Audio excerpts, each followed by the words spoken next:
Ang programang ito ay rated SPG. Striktong patnubay at gabay ng magulang ang kailangan. Maaaring may masiselang tema, lengguwahe, karahasan, sexual, horror o droga na hindi angkop sa mga... You need to go home and get rid of all your shoes na may missing shoe embellishment. Bakit ano bang nangyayari, Mami? May nahanap silang bagong evidence. Narito na nga ang ating pakabangan ngayong Miyerkules sa abot kamay na pangarap.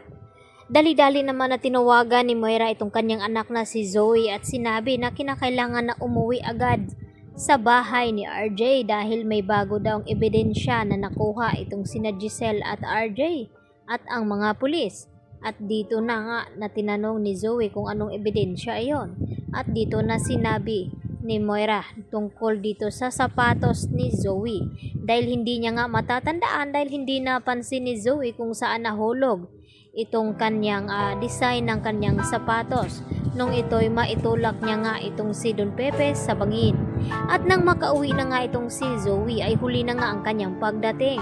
Nasa loob na nga ng kwarto niya itong sina Giselle at RJ at tamang-tama nga itong si Giselle nakita agad ang sapatos ni Zoe at kamukhang kamukha doon sa disenyo na ibinigay ng mga pulis sa kanila at wala na ngang lusot itong si Zoe at nagtanong ito na kung ano daw ang ginagawa nila Giselle at RJ sa loob ng kwarto ni Zoe at kung bakit hawak daw nila itong sapatos ni Zoe. At dito naman na sinabi ni RJ sa kanyang anak na kumpirmado na nga nila itong tinutukoy ng mga pulis na ebidensya dahil kahawig nga ito dito nga sa sapatos at nawala nga ang disenyo na ito. Kaya kabado naman itong si Zoe na isinama ni RJ doon sa presinto upang panagutin at tanungin na kung bakit nagawa niya iyon sa kanyang lolo Pepe. At hindi pa nga inaamin ni Zoe na kung ano ang dahilan na kung bakit niya naitulak ang kanyang lolo Pepe sa bangin dahil agad ngang pinadampot ni Giselle itong si Zoe at ipinakulong.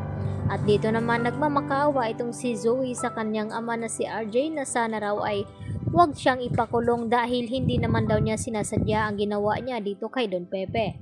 At galit na nga itong si RJ, ganun din itong si Giselle dahil hindi na daw naawa itong si Zoe na matanda na nga itong kanilang lolo ay nagawa pa niyang binalak na paslangin ang matanda kaya walang kapatawaran ang ginawa ni Zoe.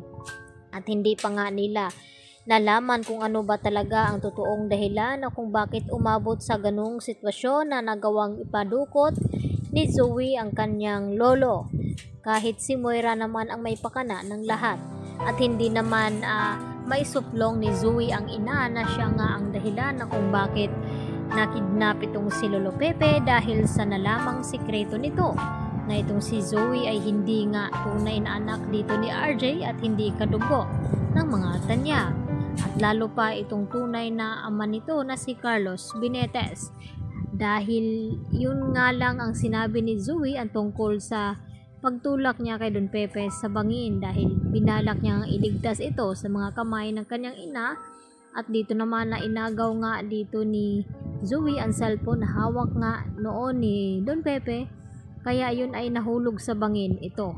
Kaya magugulat naman itong si Annalyn at Lynette sa kanilang mababalitaan na nahuli na nga nila itong salarin at kumpirmado na nga na itong ang si Zoe. Lalong-lalo naman na hindi mapakali ngayon itong si Carlos Benitez dahil siya nga ang tunay na ama dito ni Zoe at nangako nga ito sa kanya na hindi daw niya ito pababayaan at gagawin ang lahat nang sa ganon ay hindi daw ito makulong.